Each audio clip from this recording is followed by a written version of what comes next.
Bem-vindos, exploradores do impossível. Hoje mergulhamos nos pântanos da Flórida, o palco de uma guerra ecológica travada contra um predador imparável, a piton birmanesa. Elas devoraram quase toda a vida selvagem dos Everglades, criando um apocalipse silencioso. Mas quando a ciência e os caçadores uniram forças, o que aconteceu em seguida surpreendeu a todos. Se você é apaixonado pelas reviravoltas inesperadas da natureza, dê like neste vídeo e deixe um comentário antes de começarmos a desenrolar esta história. A história da Flórida é uma tapeçaria vibrante tecida com sol, turismo e uma biodiversidade única. No entanto, sob a aparência de palmeiras e águas cristalinas, uma guerra silenciosa tem sido travada por décadas. Uma batalha ecológica que define a luta moderna contra as espécies invasoras. A premissa do apocalipse da piton na Flórida não é um exagero dramático, é um fato biológico comprovado pelos números. E o que aconteceu depois que o Estado declarou guerra total a essa ameaça, de fato, surpreendeu a todos. O protagonista desta catástrofe é a piton birmanesa, Python bivitatus, uma constritora gigante, endêmica do Sudeste Asiático, que encontrou um paraíso inadvertido no ecossistema dos Everglades. Sua introdução remonta ao final do século XX, resultado da irresponsabilidade no comércio de animais de estimação exóticos, e tragicamente acelerou após o furacão Andrew em 1992, que libertou centenas de exemplares reprodutores na natureza. Este foi o momento do transporte, seguido pelo estabelecimento e propagação. O que veio depois foi o impacto, o apocalipse. Os biólogos logo descobriram que a piton birmanesa não era apenas mais uma cobra grande. Era o novo superpredador dos Everglades. Uma máquina de matar críptica e generalista que carecia de inimigos naturais. Seu impacto catastrófico foi quantificado com precisão assustadora.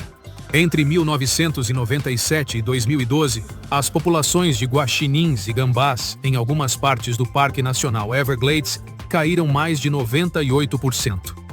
As populações de linces, bobcats, caíram 87,5%. A rica vida selvagem mamífera do sul da Flórida simplesmente desapareceu. O pântano, antes um ecossistema noturno movimentado, tornou-se, nas palavras de um observador, inquietantemente silencioso. O cenário estava pronto. A piton havia triunfado. A única maneira de evitar o colapso total era declarar uma guerra de erradicação. Mas esta não seria uma guerra fácil. O inimigo, capaz de atingir mais de 5 metros de comprimento e 90 quilos de peso, e de engolir presas do tamanho de um veado de cauda branca, estava perfeitamente camuflado nos vastos e densos pântanos. A surpresa não residiria na magnitude da luta, mas na estratégia, na tenacidade e na sinergia inesperada que surgiria entre a ciência, o Estado, os caçadores pagos e, curiosamente, a indústria da moda. Para compreender a ferocidade da piton, é preciso analisar sua biologia. A piton birmanesa é uma mestra da adaptação. Sua coloração críptica permite que ela desapareça na lama e na vegetação. Seus ossos mandibulares, não fundidos na frente, e sua pele incrivelmente elástica permitem que ela engula presas de dimensões surpreendentes, como a ciência documentou. De pássaros e coelhos a jacarés juvenis. Um único exemplar fêmea pode pôr entre 50 e 100 ovos por vez, garantindo uma explosão demográfica exponencial que zomba dos esforços de controle. O declínio dos mamíferos, vitais para o equilíbrio dos Everglades, foi o sinal de alarme mais claro. Animais pequenos, que são a base da cadeia alimentar de predadores nativos como panteras e aves de rapina, deixaram de existir em vastas áreas. A piton subiu ao topo da cadeia alimentar, tornando-se o predador de ápice em um ecossistema que não estava preparado para uma constritora daquele tamanho e apetite. Esse desequilíbrio não afetou apenas os mamíferos, também impactou as espécies vegetais que dependiam deles para a dispersão de sementes. O apocalipse da piton era, em essência, a reescrita da ecologia da Flórida por uma força invasora. O governo da Flórida, através da Comissão de Conservação da Vida Selvagem e Pesca, FWC, e do Distrito de Gerenciamento de Água do Sul da Flórida, SFWMD, reconheceu a ameaça e respondeu com um investimento sem precedentes em programas de remoção. A piton birmanesa foi catalogada como um réptil proibido. A guerra começou para valer, mas as táticas convencionais não eram suficientes. O inimigo era muito esquivo. A resposta da Flórida ao apocalipse das pitons evoluiu de tentativas fracassadas para uma abordagem multifacetada, combinando ciência de ponta com a pura e simples tenacidade da caça humana. Foi criado o Programa de Remoção de Pitons, que formalizou uma nova profissão: o especialista em remoção de pitons, um tipo moderno de caçador de recompensas com uma missão ecológica. Esses caçadores, como Dona Khalil, que capturou centenas de exemplares, não são meros amadores. São agentes pagos, muitas vezes veteranos do pântano, que passam horas sob o sol e a chuva, a pé ou em hovercrafts, procurando a forma críptica da piton. Seu trabalho é sujo, perigoso e exige um conhecimento íntimo do habitat. Os agentes não apenas capturam e sacrificam humanamente os animais, seguindo diretrizes éticas estritas que incluem a perda imediata da consciência e a destruição do cérebro para evitar o sofrimento, mas também coletam dados cruciais sobre o peso, o comprimento e a localização de cada cobra. O Estado ofereceu incentivos para mobilizar a comunidade. O famoso Florida Python Challenge TM se tornou um evento anual que atraiu centenas de participantes de todo o país, todos competindo por prêmios em dinheiro ao remover o maior número de cobras.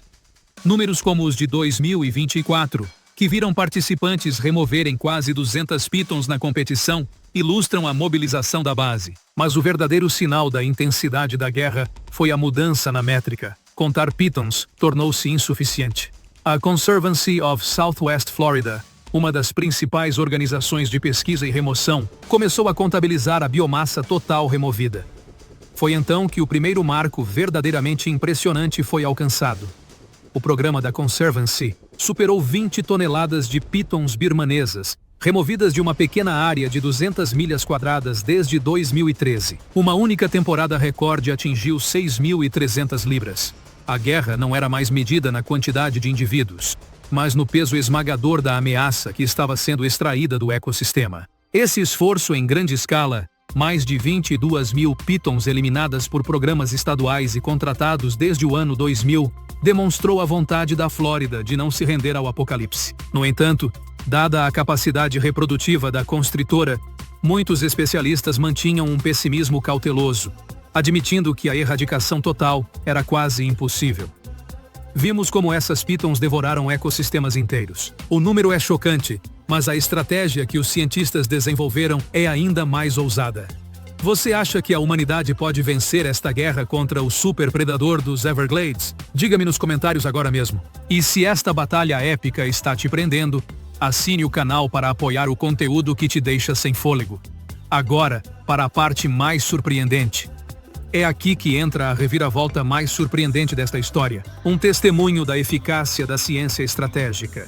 Se a remoção manual de cobras, por mais impressionante que fosse em volume, não conseguia superar a taxa de reprodução, a única esperança era atacar a fonte da procriação. A chave acabou sendo o Programa de Cobras Rastreadoras, uma iniciativa que combinou a biologia de campo com a tecnologia de rastreamento por radiotelemetria.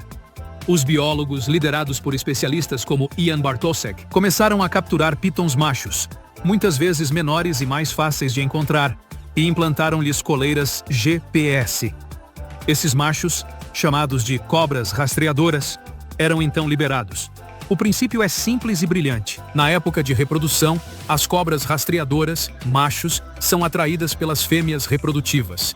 Os biólogos rastreiam os machos até seu destino, que é invariavelmente uma fêmea massiva, muitas vezes a que está pondo ovos. Em vez de caçar cobras aleatoriamente, os cientistas estavam usando as próprias pitons para localizar as supermães que representavam a maior ameaça reprodutiva. O impacto desse método foi imediato e quantificável. Ao capturar e sacrificar humanamente essas fêmeas reprodutivas, o programa da Conservancy conseguiu evitar que mais de 20 mil ovos eclodissem desde 2013. Este foi o primeiro marco de contenção genuína, impedindo a catástrofe antes que ela nascesse. Mas a verdadeira surpresa, o que aconteceu depois, que superou as expectativas, foi a descoberta relatada pelos próprios biólogos de campo. O monitoramento de longo prazo do programa de cobras rastreadoras começou a mostrar uma mudança no comportamento e na demografia. Os machos rastreadores estavam lutando cada vez mais para localizar companheiras, ou as fêmeas que conseguiam encontrar eram consistentemente menores em tamanho. Essa descoberta foi um eco silencioso da vitória. Pela primeira vez em décadas, havia provas tangíveis de que os esforços de remoção não apenas estavam mantendo a população sob controle, mas estavam suprimindo ativamente a capacidade reprodutiva local das pitons birmanesas. O ecossistema local estava começando a se recuperar. Os caçadores não haviam vencido toda a guerra, mas haviam triunfado na batalha da reprodução, e esse foi o sinal que surpreendeu a todos, demonstrando que a reversão era possível. O apocalipse das pitons na Flórida é uma lição sobre como uma crise ecológica pode gerar engenhosidade humana. A remoção de mais de 20 toneladas de biomassa invasora e a supressão reprodutiva são feitos surpreendentes, mas a história guarda uma reviravolta final, um epílogo que transforma o desastre em sustentabilidade. A segunda grande surpresa é a que conecta a lama dos Everglades com a vitrine das lojas. A piton se tornou um recurso. Empresas de moda com consciência ecológica se associaram aos programas de remoção para coletar a pele dos exemplares capturados. Essa pele, que de outra forma seria um resíduo, está sendo reutilizada em artigos de luxo como calçados, substituindo materiais de alto impacto como plásticos derivados do petróleo. De repente, um problema se tornou uma solução de sustentabilidade de zero resíduo. A pele da piton birmanesa, o emblema do terror ecológico da Flórida, está se transformando em um produto desejado.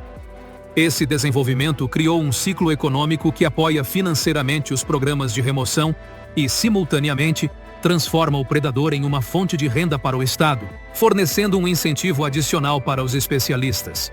A Flórida e sua guerra contra a piton birmanesa estão longe de terminar.